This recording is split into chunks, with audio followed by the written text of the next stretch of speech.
Greetings, Otaku faithful. Thank you for joining me again this week. Once again, it's Larry Williams, OAW Commander-in-Chief, and I'm here to bring you all yet again another Sons of Anarchy episode review right here on Otaku Assemble! Weekly, as always, I'm here to bring you the latest in this week's Sons of Anarchy episode review. But before I jump into this week's review, I want to go ahead and let you all know that my comic book debut, Totems #1, goes on sale at midnight tonight. Actually, by the time you'll be watching this review, it'll already be available on the iBook Store, Kindle, on graphically.com/comics, facebook.com/graphically. Kobo is coming up, and the Nook release should be sometime later this week. But anywho, so just on your device of preference, search Totems #1. You'll be able to find it now available. And with that being said, let's jump into this week's review. This is my review of Season 5, Episode 11, entitled To Thine Own Self. Which I can't help but think that's supposed to be To Thine Oneself, but fuck it, it's Shakespeare, not mine. So, anywho, alright, so general thoughts on the episode as a whole. Once again, another hour-and-a-half episode, and these episodes are pretty daunting because there's just so much information that you get.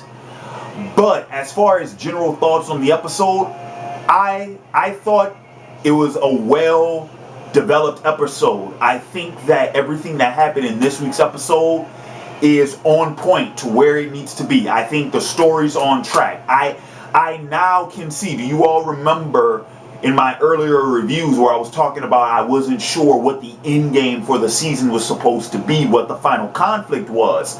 Now we see it. You see what I'm saying? Now we see how all these things are getting ready to fall into place, and how all these, situations and all these scenarios could possibly play out. Now we're starting to see that more. So this episode just reinforced, what they're setting up, and it's building up, and it was good. What I want to talk about in this week's review. Okay, first and foremost, let's talk about the shit with Clay. Now, I know last week a lot of people, or not a lot of people, but enough people gave me shit to where, like, apparently I wasn't giving Clay the benefit of the doubt.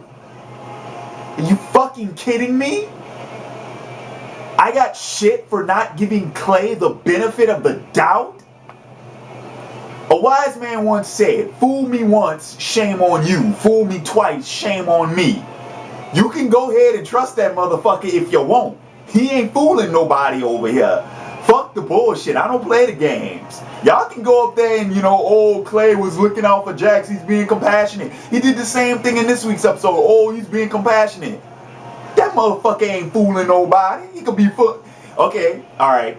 I tell you, alright. Y'all go ahead. Y'all go ahead. Ain't pulling the wool over my motherfucking eyes. That's for damn sure. Nah, you ain't fooling me, Clay Morrow. I wasn't born yesterday. I got my eyes on you.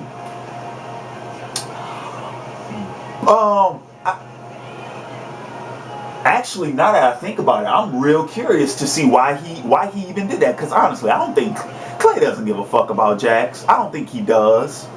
So I'm wondering why. But then again, once again, the situation's changed. Because Clay knows how Jax was able to reach out to Otto. Clay knows that. Clay also knew about Romeo, about them wanting to make the move against Jax, and he let Jax know about it, right? Alright.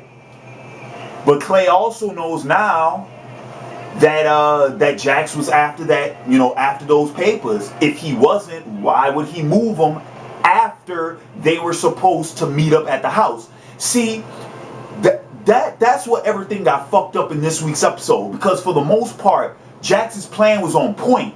What Jax didn't anticipate, and he should have taken Clay, nobody could have seen that coming, to be honest with you, but Jax telling everybody to meet at Clay's house, and then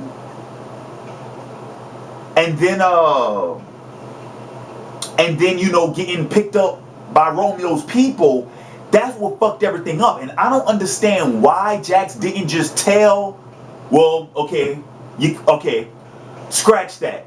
There was no, Jax couldn't tell Juice to just take the documents, because the thing was, when Clay found out that those documents were missing, he was coming after Juice's ass. You see what I'm saying? Like, so, nah, Jax couldn't do that. But I'm saying though, Romeo, he fucked that shit up. I mean, I'm talking about him picking up Jax. It just fucked up Jax's plan. And like, and that's another thing, man. I'm almost convinced that Clay is seeing all this shit. Like the shit with Juice, the shit with come on, man. I can't believe that Clay is just taking this shit at face value. I know he knows that there's some shit going on. If he didn't, why would he have moved the documents? Come on now. If he didn't suspect something, why move the documents? The fact that they were meeting at Clay's house should have been enough for suspicion right there. You know, why are they not meeting at the clubhouse? Why are they meeting at Clay's house? Suspicious. I think Clay knows what's going on, man. I really do. I really do. Nah, Clay's not that fucking naive. He really isn't. So, to pretty much wrap up my thoughts on Clay, I still stand by what I said about, you know, Clay potentially figuring out the shit with Juice or figuring out the shit with Gemma. Either both, either or. Not sure one before the other, but I'm pretty sure Clay is, you know, he knows about this shit. But I will throw something into the, you know, I'll throw a ratchet in the toolbox that I hadn't considered before, or at least I don't think I have, because I've been pretty much scoping out every possible scenario for like the last 2 weeks. One more thing, I didn't anticipate this happening. Why? Because we thought, or at least it was implied, that Gemma told Nero what was going on, and she didn't. Nero not knowing about this situation could potentially create a problem with what Gemma's trying to do with Clay. And I think I pointed that out before, but the only way in which that wouldn't be a problem is if Nero knew about it. Well, we know that Nero doesn't know now. So that's a liability. That's an issue that can arise later on. So, gotta throw that ratchet. Here's the ratchet. I'm throwing it in the toolbox. Because gotta do it. Gotta do it. I mean, shit. We already saw the encounter at, you know, at Gemma's doorstep. We saw that happen. So I mean, come on. Oh, and then in the parking lot at the shop. Come on. It's just a matter of time, man. All right. What else do I want to talk about? I'll mention Jax right quick, because I'll go ahead and, you know, give Jax, you know, a pat on the back, because I see what he's doing now, and honestly, that was a very good idea, you know, making sure that they had somebody else picking up, you know, the muling and the guns and stuff. Because, of course, I mean, common sense. There was no way that Jax, you know, there was no way that Jax was just going to get out without giving him something. You had to give him something. Also, remember, Pope is, well, no. Wait, okay, I'm trying to remind myself, what's the deal with Pope with that? Because he was talking about he wanted a cut, but then he said that he wouldn't. Damn, I'm trying to remember what's Pope's. Oh, the Niners being cut in, right? The Niners pushing it on the north side. Yeah, I think that was Pope's involvement. Because at first he wanted a cut, but then he was like, no, I won't take the cut. I'll actually pay you guys. Yeah, that's what it was. Okay. So, but like I said, you know, there are way too many hands in the pot. There's way too many gears at work for Jax to be like, I'm just going to, you know, subtract myself from the situation and everything's going to be hunky-dory. Nah, you got to put contingencies in place, you know. So that was a good idea. But like I said, the thing that I mentioned earlier about the meeting at Clay's house, That was stupid, but then again, he didn't expect to get scooped up off the street. And for fuck's sake, man, them bikes are taking damage. Have you guys been keeping count of the bikes? I mean, I'm talking about all the damage to the bikes being run off the road. What's your boy name? Shooting them down. I mean, how many times they've been run off the road? How many times the bike's been shot at? Fucking tires stabbed? All that shit. Have you guys been keeping count? Because it's like 4 or 5 at this point. I mean, man, them bikes are just taking damage. Alright, I'm not going to make this video too long. There's not too much left I want to talk about. Tara. All I'm going to say on that is pretty much following up with what I said last week. Tara's not going to be able to take that job. That's not going to happen. I know it's not going to happen. And that's the most fucked up thing about it, because they're setting you up to make you think that it's going to work out for Tara before they pull the rug from under you. That's usually how that happens. And I'm pretty much desensitized to that type of shit at this point. You can thank Game of Thrones for that. I don't keep my hopes up when I see the shit coming. Call me a skeptic. I don't give a shit. So that's all I'm gonna say about Tara. I am surprised though that Chibs, when Chibs and Bobby found out about, Jack's him using juice and everything, I'm surprised Chibs didn't go off the handle. But then again, I mean, let's face it, Bobby and Chibs were both, they were both at that point. And then for Jax to tell them about all the other shit that Clay had did, so it's kind of like they're already up here, right? And Jax met them up here. So,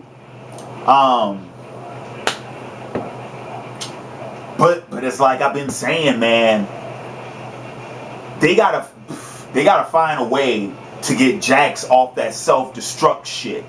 And I'm gonna be honest with you, because I'm gonna talk about the thing with Bobby. This is gonna wrap up my review. The thing with Bobby, going to Clay at the end, talking about, I'm going to tell you how to save your life or whatever. I honestly think, what I think Bobby's trying to do, I think Bobby's trying to negate the situation.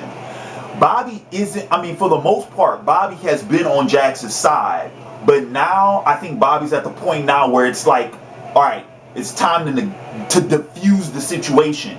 He's not adding any more ammo to Jax's cannon, nor is he trying to add any to Clay's cannon. He's trying to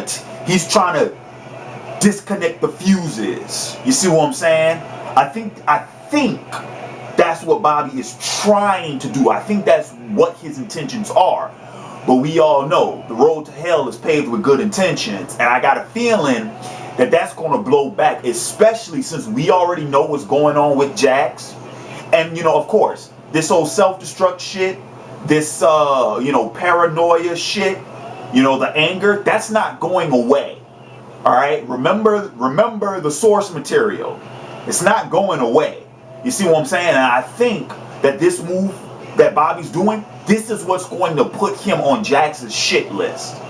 Because Jax is at the point now where it's, they said it, they suggested it in the preview. If you're not with him, you're against him. He's kind of at that point. So I got a feeling this is what's going to put Jax and Bobby, against each other. Or, correction, not against each other, but Jax won't hold Bobby in the same regard anymore, is what I'm saying. Bobby will lose favor with Jax. So, that's going to do it for this week's review. I think I pretty much summed up everything I wanted to talk about. But as we do every week, guys, feel free, the comments are right below. Do your thing.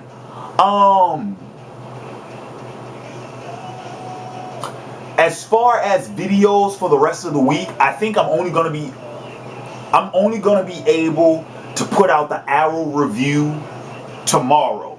And the main reason for that is because tomorrow's the day before Thanksgiving. After Thanksgiving, I'm pretty much going to be booked until, I won't be freed up for vids until next Tuesday, until it's time for Sons again. So Arrow review tomorrow. Then I got Thanksgiving. Next Tuesday, next Wednesday. Oh, okay. One more thing. Shit. Well, I probably should just bring this up next week, but I'll go ahead and do this. Okay. So videos for the next 2 weeks up until December. Tomorrow is Arrow. All right. Then I'm breaking for Thanksgiving because I won't be free. Right. All right.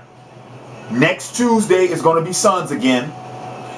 Next Wednesday is going to be Arrow review again. But then, that weekend, next weekend, the weekend of the 30th through the 2nd, I'm going to be at New Orleans Comic-Con. OAW Comics, we have an Artist Alley table there. And I'm going to be selling Totems Issue 1. So, what's going to happen with that? You won't get any uploads from me that weekend, but come that probably Sunday or Monday, I'm going to be uploading videos from the convention, and then that Tuesday, that'll be the Sons finale review. All right, and one more reminder: Totems #1 is now on sale at the iBook store, Kindle. Graphically.com/comics and Facebook.com/graphically. Just search Totems #1. Alright. And with that being said, this has been Larry Williams, OAW Commander-in-Chief. I'm signing off, and until next time, peace.